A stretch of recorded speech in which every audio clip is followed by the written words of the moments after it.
Catus Maximus here. This time we're reviewing the GearWrench 81211F 3/8 inch drive, straight handle, standard ratchet. This is a reversing ratchet, of course. 84 teeth.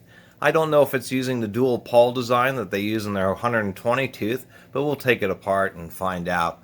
It seems like a pretty decent ratchet from GearWrench. A lot of people have commented on my previous review that they hold up pretty well, that the ratchet mechanisms are pretty strong. I was a little worried about the twin pawl design in the 1/4 inch that I have, but people say that it holds up. Now, I've also been reading some comments about GearWrench tightening up on their warranty, and I looked up their warranty terms, and they're pretty stringent. You know, a company like Craftsman used to be, and they still are. I was just in Lowe's, and Lowe's is loading out with Craftsman. Lowe's hand tools, not quite as good, I think. You know, it's kind of hit and miss. Depends. Now they're stocking out a bunch of Craftsman. There was some nice looking Craftsman stuff, although pricey, surprisingly pricey. Like $30 1/4 inch ratchets. Speaking of this I believe is $30 on the shelf. It was a whopping 50% off on a Father's Day special. Not on all GearWrench ratchets, just this 3/8 one, probably because they move more of these, so they figured they could do the big sale. So I picked this one up on a Father's Day at 15 bucks, but I think they're normally 30. About the warranty on GearWrench is they have a bunch of stipulations, you know, if it's damaged during shipping, abuse, misuse, inappropriate operation, you know, all these things. And I've been hearing where GearWrench has been denying some warranties. But even the Craftsman that I see Lowe's has loaded themselves out with says, you know, no proof of purchase required. And it says if this product ever fails to perform. So even Craftsman now, Stanley owns them and is upholding, you know, the traditional Craftsman warranty. Companies like Sunex and Tecton, you just take a photo of the tool and they'll send you a new tool. So hearing that GearWrench is tightening up on their warranty is really pretty disappointing. When it comes to basic hand tools, including ratchets, it's a lot of it of the brand loyalty you get is from that warranty. And if you don't warranty your stuff, or if you're like Gray's Pneumatic, who you lost your receipt, so you don't have a warranty on a socket, don't buy those brands. It's, you know, it's pointless. So hopefully that doesn't continue to come out with GearWrench. Anyway, a lot of people talk about Anvil play, and I've been forgetting about that in a lot of my ratchet videos. But if I wobble this back and forth, you can see it. There's a bit of Anvil play. Maybe we can see it a little better if I do it just like this. It's okay. It's really not that bad. A lot of ratchets really aren't super tight. But, you know, it's not too bad. Now, these Duralast 36 tooth ratchets are really a nice professional grade ratchet. This is the older model, but they actually still have some on the shelves. If we take a look at its anvil, I'm actually moving it. You can see the indentations on my fingers. So this would be an example of a tight anvil. It's about as tight as you can reasonably get in a ratchet, because you still need some clearance. Grit and stuff is going to get in there. You're putting tension on it. If it's too tight, it will bind up.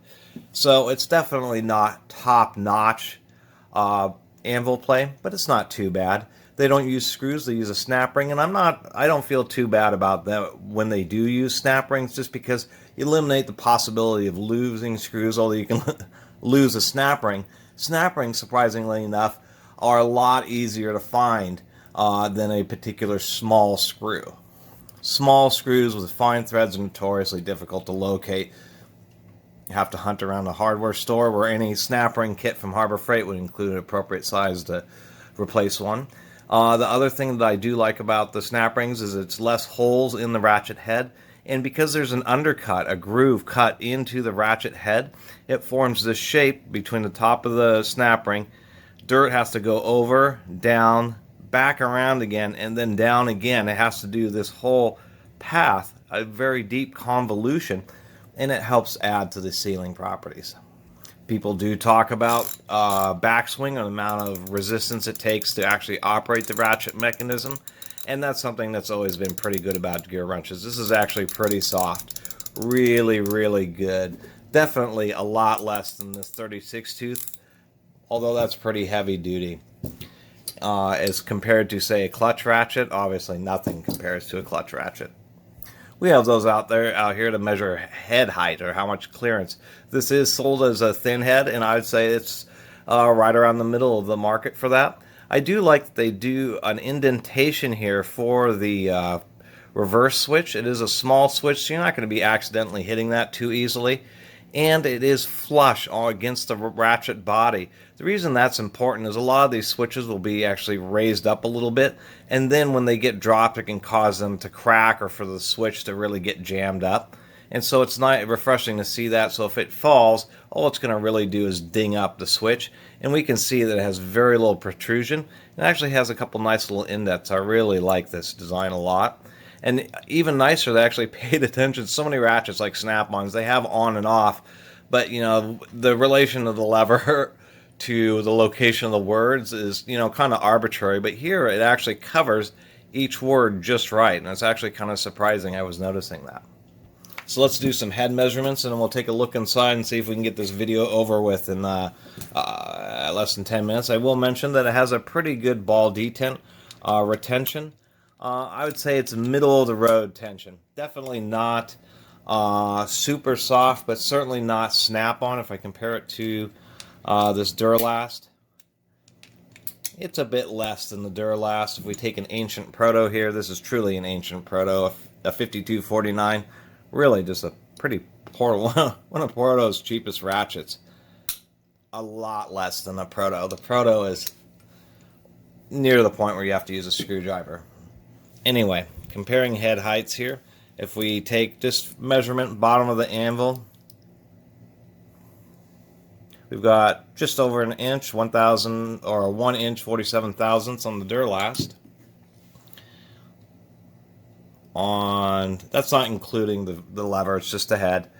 962 thousandths, so we can see that's 80 thousandths. That's over a 1/16 of an inch more clearance on this over the Duralast.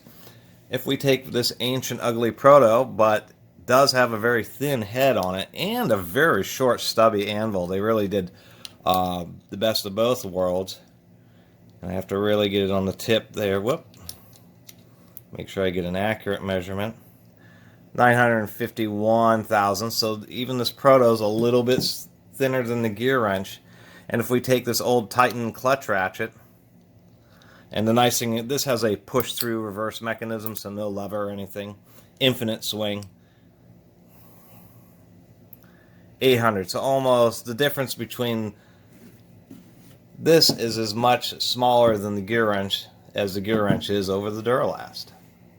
But that's just to give you an idea. The head height is pretty darn compact on this. So let's go ahead and take a look at what we got inside. Just a simple snap ring. We'll use a traditional set of snap ring pliers, which are okay, but the tips end up wearing out. And like on these, what are these? These are some SKs, and this screw just always gets loose on me. That's why I'm a fan of the pin type. Come on. Got to be careful. It's one of the reasons I actually am holding my fingers there, so when the snap ring wants to shoot off somewhere, it doesn't have any place to go. It's a great way not to lose snap rings, is just to hold your fingers over it, unless they're not too big, or just, you know, if they're too big, then they can snap and hit you in the fingers hard enough to hurt.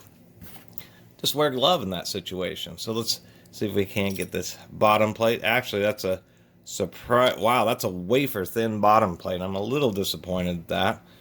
GearWrench could have made something a little bit thicker. We do see an O-ring for sealing. That is something very nice. I'm always pleased. These Duralasts here actually have a little O-ring under the lever and under the anvil. If we look at this further, there's our ratchet pawl. Let me see if there's actually two pawls.